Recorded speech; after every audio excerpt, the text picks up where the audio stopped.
पता नहीं हमारे साथ क्या हो। प्लीज गवर्नमेंट, आप जो भी हो, जहाँ भी हो, प्लीज हमें आगे बचाओ, या फिर आप प्लीज यहाँ पे बाय एयर कुछ भी भेजो, इंडियन आर्मी को यहाँ पे प्लीज भेजो। हम लोग कब से पैसे यहाँ पर खड़े हुए हैं और कल रात से हम लोग 10-12 घंटे हम लोग यहाँ पर ठंड में बिताया है और उसके बाद भी हमें यहाँ पर जाने को नहीं मिल रहा है। और दूसरी कंट्रीज के यहाँ हमें 2 दिन हो चुके हैं, यहाँ पे सबको भेजा जा रहा है। इंडियंस के लॉट इन्होंने लिए थे, हमने आज प्रेशर किया था सुबह सुबह, आज तो इन्होंने 2 लॉट इंडियंस के भेजे हैं और उसके बाद सारा सबको इन्होंने भेज दिया है। हम लोग सारे 60 स्टूडेंट्स अभी गए हैं बस यहाँ से, और कोई अभी तक यहाँ नहीं। हम लोग वेट कर रहे हैं, परेशान हो गए हैं। बॉर्डर कुछ ओपन नहीं कर रहा है, हमें अलाउ नहीं कर रहा है पोलैंड की तरफ जाने के लिए।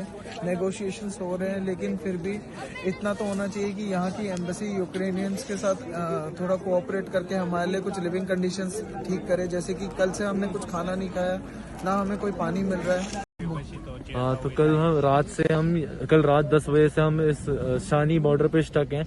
इंडियन गवर्नमेंट ने एडवाइजरी जारी की थी कि आप शानी बॉर्डर पे जा सकते हैं, वहां से आपको इंडियन गवर्नमेंट के ऑफिशियल जो कि पोलैंड में है वो आपको रेस्क्यू करेंगे। बट यहाँ पे टेम्परेचर -5 है और कोई भी एक्शन नहीं लिया जा रहा है ऑन ग्राउंड।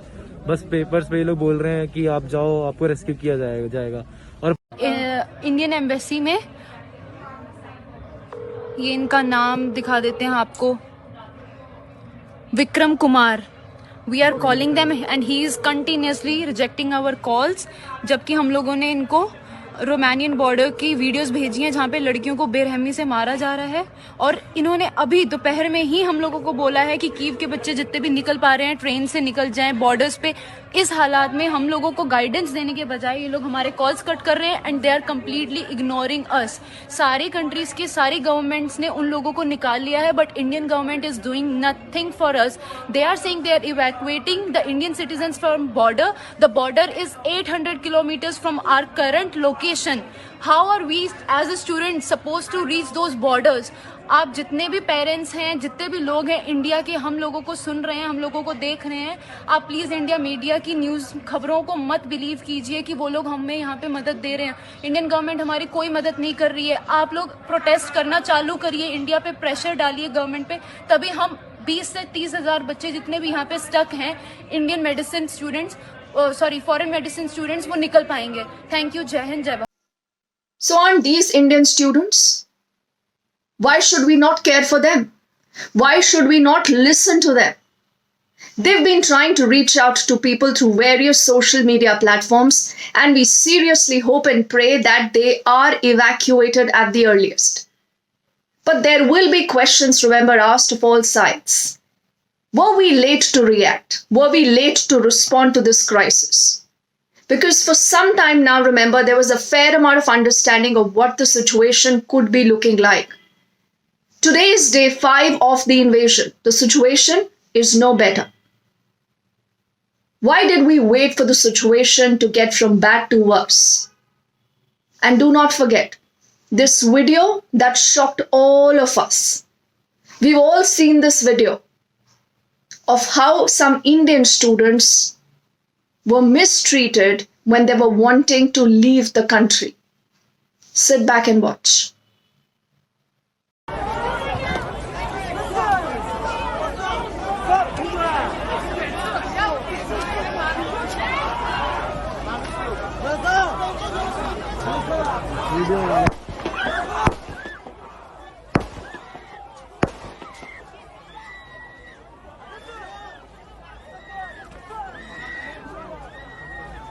देख यार कैसे मार रहे लड़कियों को।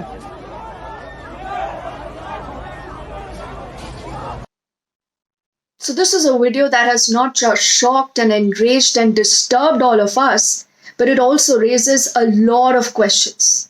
Shouldn't this matter be taken up diplomatically now by New Delhi? One of the Ukrainian immigration official, while he's turning away an Indian student, is also heard saying that if your government did not cooperate with us, why should we cooperate with you? What kind of a behavior is that? Now, what's happened earlier today is that India again has abstained from the vote at the UNSC. This was to call for a special emergency session at the UNGA vis-a-vis what's happening right now between Russia and Ukraine. We continue to be deeply concerned about the safety and security of Indian nationals, including a large number of Indian students who are still stranded in Ukraine. Our evacuation efforts have been adversely impacted by the complex and uncertain situation at the border crossings. It is important to maintain an uninterrupted and predictable movement of people. It is an urgent humanitarian necessity that must be immediately addressed.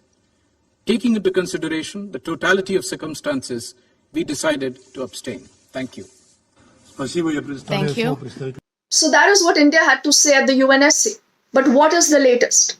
What is it that India is doing? Earlier today, Prime Minister Modi held an important meeting to oversee the entire evacuation, to take a stock of what needs to be done.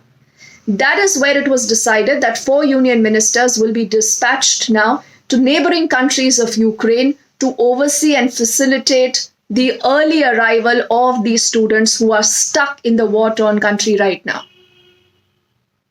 There are many who say that this could have been done earlier and this should have been done earlier. Because, in a situation like what you are seeing unfolding right now in Ukraine, absolutely anything is possible anytime. It is dangerous. Every moment that these students are spending there is dangerous right now. That is why now it's important that there is some bit of, urgency and we get back these students to safety as soon as possible. And now let's uncover one more aspect to this entire story. That is the politics. The politics behind these evacuations. The opposition versus the government. Now, for the last few hours, you have seen a lot of opposition netas questioning the government.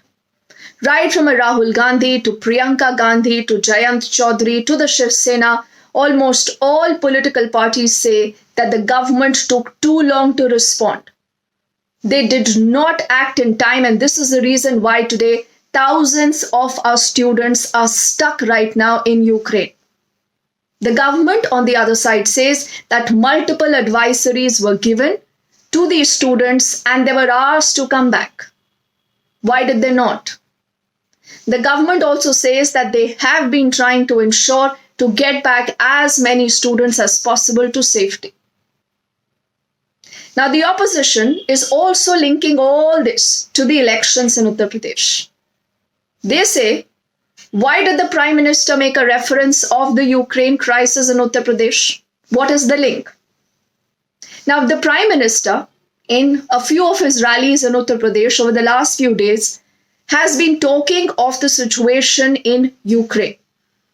He has been telling the voters कि जो इस समय Ukraine में हो रहा है, उस पर ना ही हमारी कड़ी नजर है, लेकिन वैसी सिचुएशन से निपटने के लिए देश में आपको एक मजबूत नेता की जरूरत है और इसलिए आप हमें वोट करें, यानी भाजपा को वोट करें.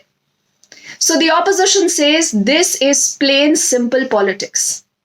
The opposition says that the government is using a crisis as huge as Russia-Ukraine right now for its own political gains in Uttar Pradesh. Not just this, they are also questioning the title, the name given to this entire evacuation process. That is Operation Ganga.